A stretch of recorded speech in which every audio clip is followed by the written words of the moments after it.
안녕하세요. 저는 일산에 사는 60대 중후반의 남자입니다. 이 이야기를 어디다 말하기 쪽팔려서 아직 아무에게도 말하지 못했는데요. 여기에라도 익명의 힘을 빌려서 한번 적어보려고 합니다. 저는 첫사랑이자 마지막 사랑이었던 여자와 이혼을 하고 현재 두 딸을 홀로 키우고 있는 중입니다. 딸들을 볼 때면 그날의 기억이 다시금 떠올라 가끔 화가 날 때도 있지만 그렇다고 이 아이들이 무슨 죄가 있나 싶어서 미안하기도 합니다. 제게 어떤 일이 일어났었는지 지금부터 들려드릴게요. 저는 아내와 부부금슬도 좋고 모두가 부러워할 만큼 행복한 나날들만 보내고 있었어요. 저와 아내는 대학교 같은 과 동기였는데요. 처음엔 아는 척할 만큼 친한 사이도 아니었고 그냥 지나가다 인사만 하고 굉장히 어색한 사이였어요. 그러다 대학교 졸업을 앞두고 친구들과의 마지막 모임을 가질 때였어요. 그녀는 누가 봐도 부러워할 만한 외모를 가지고 있었어요. 자랑 같긴 하지만 저도 못생긴 편이 아니어서 꽤나 인기가 있는 편이었죠. 그런 저희를 친구들이 장난으로 엮기 시작하더라고요. 진영아, 너는 도대체 왜 연애를 안 하는 거야?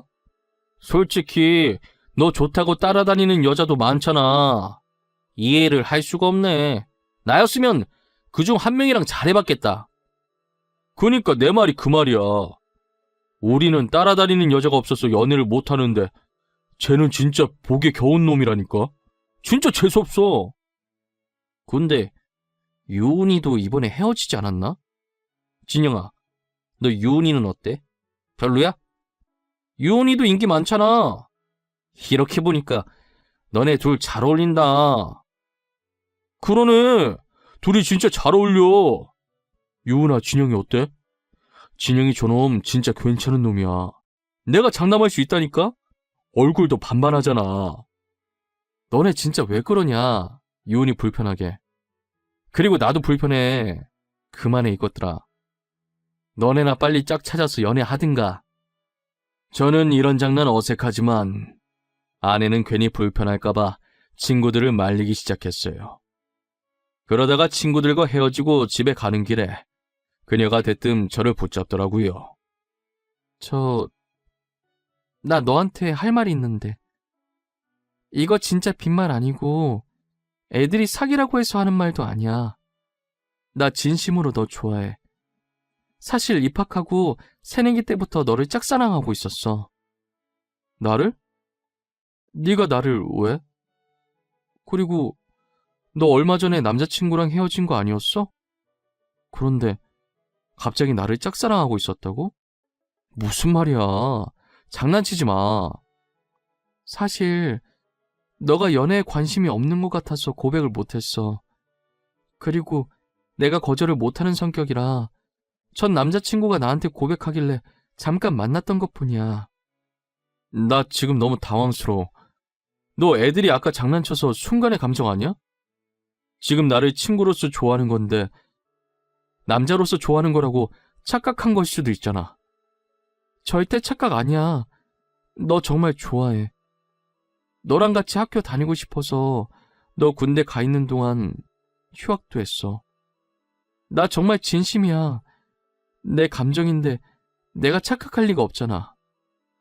사실 저는 어릴 때부터 부모님의 이혼과 아버지의 재혼으로 연애에는 관심이 없어서 그녀에게도 아무런 마음이 없었어요. 그래서 저는 그녀의 고백을 거절하기 바빴습니다. 하지만 그녀는 제게 진심이었는지 첫 고백을 하던 날 이후로 더 적극적으로 구애를 하더라고요. 결국 저는 아내에게 두 손 두 발 다 들고 고백을 받아주었어요. 저는 첫 연애인지라 아내와 함께하는 모든 것이 처음이었어요. 친구들은 결국 이렇게 됐냐며 차라리 잘 됐다고 연애 한 번은 해봐야 하지 않겠냐고 놀리더라고요. 진영아, 솔직히 이거 다 우리 덕분이다. 알지? 살면서 연애는 한번 해봐야지, 안 그래? 그래도 첫 연애는 유은이라서 다행이네. 착하잖아. 우리가 말했잖아. 너네 둘이 진짜 잘 어울린다고. 이렇게 나란히 서 있으니까 선남선녀가 따로 없다. 아우, 진영이는 좋겠다. 알겠어, 이것들아. 밥 한번 쏠게. 되는 날 말만 해. 내가 너네한테 거하게 쏠 테니까. 친구들은 제가 왜 연애 안 하는지 이유를 알고 있었거든요. 아버지는 아버지 인생이고 내 인생은 내 인생이라며 아버지 때문에 연애 안 한다는 말은 핑계라고 어떻게든 저를 제가 만든 틀 안에서 나오게 하려고 했었어요. 그런 제가 연애를 한다고 하니 친구들은 제 일처럼 기뻐해주고 축하해주더라고요. 그렇게 저희는 6년 정도 긴 연애를 하고 둘 다 안정적인 직장을 다니게 되면서 자연스럽게 결혼 얘기도 오가기 시작했습니다. 저희 집안은 부유한 집안이지만 아내 집안은 조금 기울어서 혹시나 반대를 하면 어쩔까 걱정이 많았어요. 게다가 저는 대기업을 다니고 아내는 나름 탄탄한 회사긴 하지만 중소기업에 다니고 있었죠. 아무래도 조금 벌어지는 격차에 저희는 양가 부모님을 만나기 전부터 많은 생각과 고민을 했었어요. 하지만 저희의 걱정은 기우였던 건지 의외로 별탈 없이 결혼 승낙을 받을 수 있었어요. 저희는 결혼을 하고 두 딸을 낳으면서 딸 키우는 재미에 웃음이 끊이진 않았습니다. 그리고 아내가 복직하고 제가 육아나 집안일을 도와주고 있어서 저희는 단 한 번도 싸운 적이 없었어요. 딸들이 말도 잘 듣고 어찌나 애교가 많던지 눈에 넣어도 안 아플 정도였어요. 저는 벌써부터 얘네가 커서 결혼한다고 하면 어쩌냐고 난리도 아니었죠. 그럴 때마다 아내는 옆에서 주책이라고 다 크려면 아직 한참 멀었다고 하면서 웃었어요. 저희 딸들이 태어난 후 1, 2년까지는 아내와 반박이었어요. 하지만 크면 클수록 딸들의 얼굴에 아내의 얼굴이 사라지더라고요. 그렇다고 해서 제 얼굴을 닮은 것도 아니었어요. 그러면 안 되는 걸 알지만 그때부터 상당히 좋지 않은 느낌이 드는 거예요. 저는 저와 닮은 구석이 전혀 없는 딸을 보면서 아내를 의심하기 시작했어요. 혹시나 하는 마음에 아내가 잘 때 아내의 휴대폰을 들고 거실로 나왔습니다. 아내의 폰에 잠금이 걸려 있었는데 다행히 제 생일이라서 쉽게 풀 수 있었어요. 저는 곧바로 카톡방부터 들어가서 남자들과 나눈 대화가 없는지 찾아보기 시작했어요. 그런데 연락하는 남자라고 해봤자 저와 사촌 오빠 이렇게 둘뿐이더라고요. 다른 건 지극히 평범한 업무 연락밖에 없었어요. 저는 괜히 의심을 한 건가 하는 생각이 들면서 아내에게 미안했어요. 그로부터 얼마 뒤 아내가 야근을 한다길래 밤에 여자 혼자 돌아다니면 위험하니까 제가 아내를 데리러 아내 회사에 찾아간 적이 있었어요. 아내 부서를 찾다가 회사 직원이랑 마주쳤는데 아내가 이미 퇴근하고 없다는 거예요. 혹시 죄송하지만 마케팅부 김유 대리님 자리가 어딘지 아시나요? 김유 대리님이요? 마케팅부라면 아까 퇴근 시간에 다 같이 퇴근하셨는데요.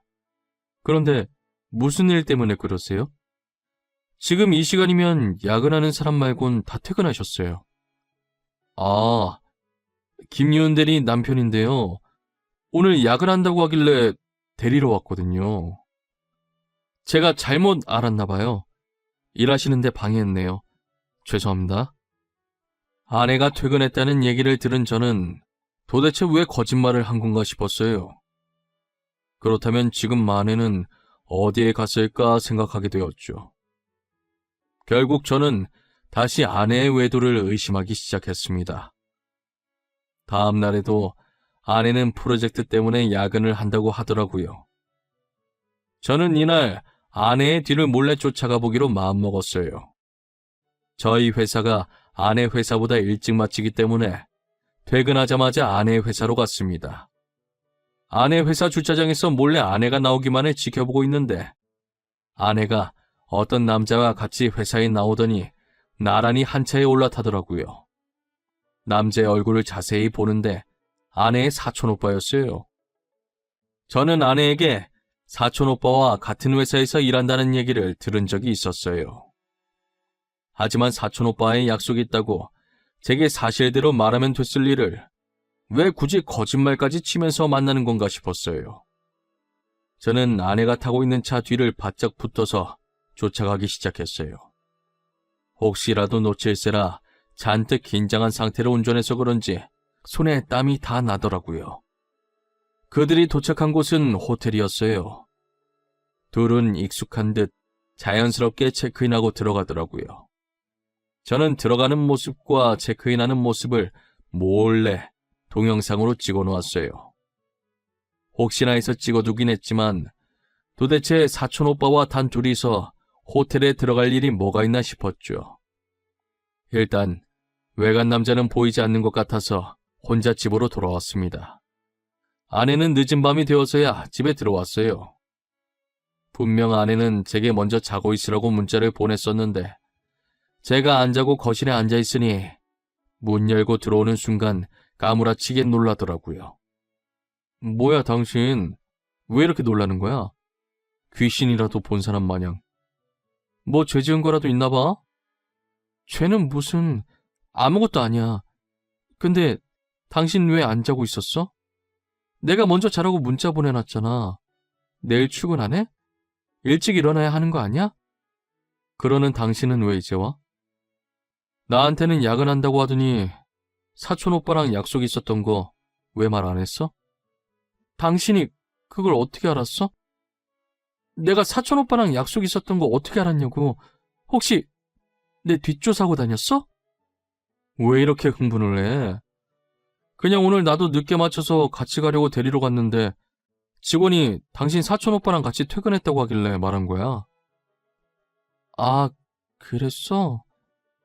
연락하고 오지 그랬어. 오늘 일이 생각보다 빨리 끝나더라고. 그래서 사촌 오빠랑 같이 저녁 먹고 들어왔어. 이야기 좀 나누다 보니까 늦어버렸네.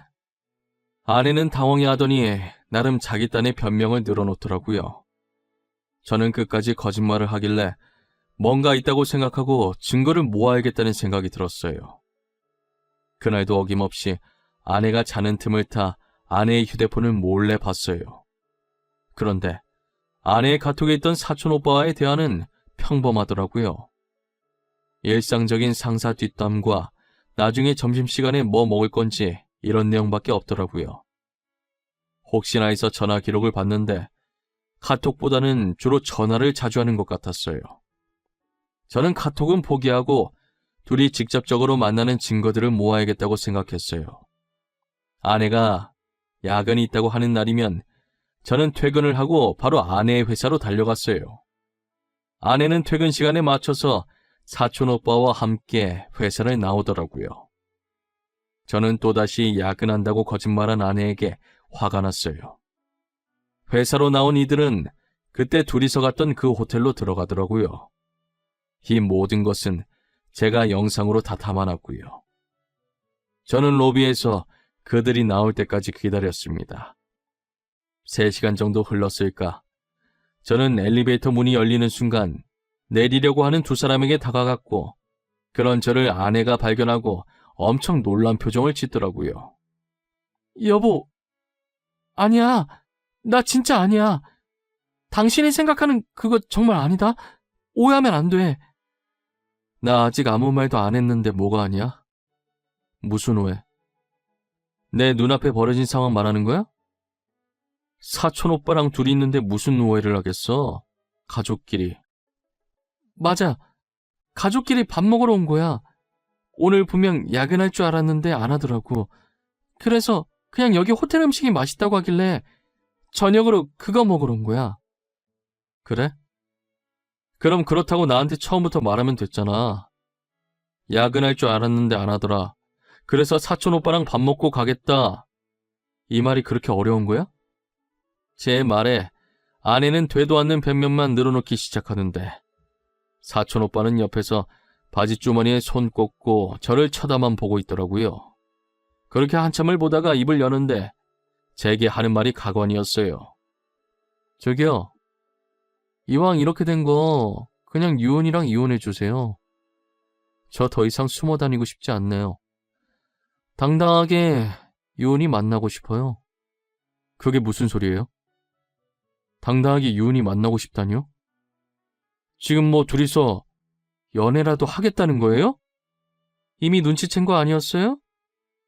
그래서 이렇게 뒤쫓아온 거 아니냐고요. 네, 맞아요. 당신 예상대로 저 유은이 사촌오빠 아닙니다. 그니까 이제 유은이 놓아주시라고요. 오빠, 지금 뭐라고 하는 거야? 아니야, 여보, 절대 아니야. 사촌오빠 맞아. 나 믿어줘, 어? 다음부터 솔직하게 말할게. 제발 한 번만 봐줘. 잠시만. 사촌오빠가 아니라고? 그게 무슨 말이에요? 그럼 둘이서 바람을 폈다 이 말이에요? 당신이 설명해봐. 지금 내가 한 말이 맞는 거냐고! 알고 보니 그 남자는 사촌오빠가 아니라 상간남이었더라고요. 저는 계속해서 야근한다고 거짓말 치길래 따지고 있었는데 상간남은 제가 모든 것을 다 알고 뒤쫓아왔다고 생각을 했던 거죠. 그래서 사실은 사촌오빠가 아니라 상간남이라고 밝힌 것이고요. 사실 둘 사이를 의심을 하긴 했지만 직접 들으니 너무 충격적이더라고요. 저는 그 자리에서 아내에게 이혼하겠다고 선포했습니다. 아내는 절대 이혼할 수 없다며 한 번만 봐달라고 하더라고요. 제가 절대 봐줄 생각이 없다고 했더니 그럼 아이들은 자기가 데리고 가겠다고 했어요. 딸들은 제 친딸이 아니라고, 사실 상간남의 딸이라고 하면서요. 아내는 제가 부유한 집안의 자식이라는 걸 알고 일부러 접근한 것이었어요. 그래서 제 호적에 있는 딸들을 데리고 가서 양육비라도 받을 작정이었던 거죠. 하지만 저는 제 친딸이 아니라고 해도 제가 사랑으로 키운 자식들이니 친딸이나 마찬가지라고 절대 줄 수 없다고 했습니다. 저는 그동안 모아둔 증거들과 호텔에서 삼자대면 하고 있을 때 몰래 녹음했던 것들로 이혼 소송과 상간남 소송을 손쉽게 해결할 수 있었습니다. 당연히 딸들의 양육권도 제가 가지고 올 수 있게 된 거죠. 알고 보니 그 남자는 아내가 부유한 집안인 줄 알고 있더라고요. 그래서 저한테 그렇게 당당하게 나왔던 것이고요. 아내가 입은 옷과 가방이 모두 명품이었는데 그게 제 돈이었던 건 몰랐나 봐요. 명품으로 휘감은 겉모습만 보고 부자인 줄 알고 아내에게 접근했던 거예요. 쥐뿔도 없는 아내와 상간남은 제게 위자료로 전 재산을 주고 나락으로 떨어지게 되었습니다. 제가 익명으로 그들이 다니고 있는 회사 커뮤니티에 글을 올리고 회사 팩스로 증거 사진들을 보내니 소문이 퍼져서 다니던 직장에서도 잘리게 되었어요. 이력서를 아무리 넣어도 인사고과가 좋지 않아서 뽑아주는 회사가 없었다고 하더라고요. 이건 본인들 무덤을 본인들이 직접 판 것이라고 생각합니다. 저는 그런 그들에게 아이들 양육비는 받을 생각은 하지도 않았어요. 오히려 온전히 제 힘으로 아이들을 키울 수 있어서 좋았어요. 그래야 제 자식이라고 떳떳하게 말할 수 있을 것 같았거든요. 딸들은 홀아버지 밑에서 반항도 한 번 안 하고 사춘기 없이 잘 자라줬어요. 큰딸은 의사가 되었고 막내딸은 공부를 더 하고 싶다고 해서 현재 유학을 갔어요. 최근 전 아내가 딸들이 너무 보고 싶다고 제게 연락을 했더라고요. 그래도 친엄마라고 딸들에 대한 모성애는 있었나 봅니다. 저는 연을 끊게 할 자격까지는 없으니 만나기는 해줘야겠다고 생각했어요. 둘째는 해외에 있어서 못 보고 큰딸은 엄마를 한번 만나보고 싶다고 하더라고요. 그래서 큰딸이라도 전 아내와 만나게 해줬습니다. 그런데 전 아내를 만나고 집에 돌아온 딸은 씩씩거리면서 화를 내기 시작하더라고요. 아빠, 나 다시는 엄마라는 사람 안 만날 거야. 그러니까 엄마 연락 오면 나한테 말하지 마. 나 찾으면 없다고 해. 나도 시은이랑 같이 유학 갔다고 해. 알겠지? 우리 딸이 왜 이렇게 화가 났을까? 엄마 만나서 무슨 일이 있었어? 아빠한테 말을 해야 할지. 왜 그러는데? 앞으로 엄마라고도 하지 마. 나 엄마 없어. 나 참 어이가 없어서 말도 안 나와. 아니 글쎄, 그 여자가 내 친아빠라는 사람을 같이 데리고 왔더라고. 니네 친아빠도 너네가 어떻게 컸는지 보고 싶었나 보네. 나도 같이 왔을 거라고는 생각을 못했는데. 친아빠? 나 아빠는 지금 내 앞에 있는 아빠 한 명밖에 없어. 누가 내 친아빠야? 나보고 그 남자 아프다고 내가 의사니까 딸이 친아빠 치료해주고 치료비 내줘야 하는 거 아니니? 그 사람들 진짜 미친 거 아니니? 얼굴에 철판을 몇 개를 깔아야 그런 말을 한다니. 진짜 염치도 없는 사람들이네. 다시는 만나지 마. 나도 핏줄이라서 만나게 해줬더니 이게 뭐하는 짓이야? 전 아내와 상간남은 자기들 친딸이 의사라는 거 알고 일부러 만나려고 했더라고요. 딸한테 해준 것도 없으면서 다 커서 의사가 되니 자기들 치료해주고 치료비까지 내라고 하다니 사람의 탈을 쓰고 어떻게 그럴 수 있나 싶었어요. 저는 전 아내에게 사람이 이렇게까지 뻔뻔할 수 있냐면서 다시는 연락하지 말고 애들 앞에 나타날 생각도 하지 말라고 문자 남기고 차단했습니다. 전 아내와 상간남의 뻔뻔한 태도에 온몸에 소름이 돋을 지경이었어요. 아이에 대한 정도 없으면서 본인 이득만 취하려고 한다니요. 낳아줬다고 해서 다 부모는 아니잖아요. 그동안 딸들이 당당하게 멋진 아버지가 자신들을 홀로 이렇게 잘 키워주셨다고 말하고 다녔었지만 저는 그런 딸들을 보며 늘 미안했었어요. 하지만 더 이상 엄마 없이 키웠다고 자식들에게 미안해하지 않으려고요. 오히려 미안해하며 살아야 할 사람들은 전 아내와 상간남이라고 생각합니다. 여러분들은 옆에 있는 사람들과 꼭 행복하시길 바랄게요. 저는 비록 결혼에 실패했지만 다른 분들께서는 사랑하는 사람과 평생 함께 하셨으면 좋겠어요. 늘 건강하시고 이 시국도 조심하셨으면 좋겠습니다. 이때까지 저의 이야기를 들어주신 모든 분들께 감사합니다. 행복하세요.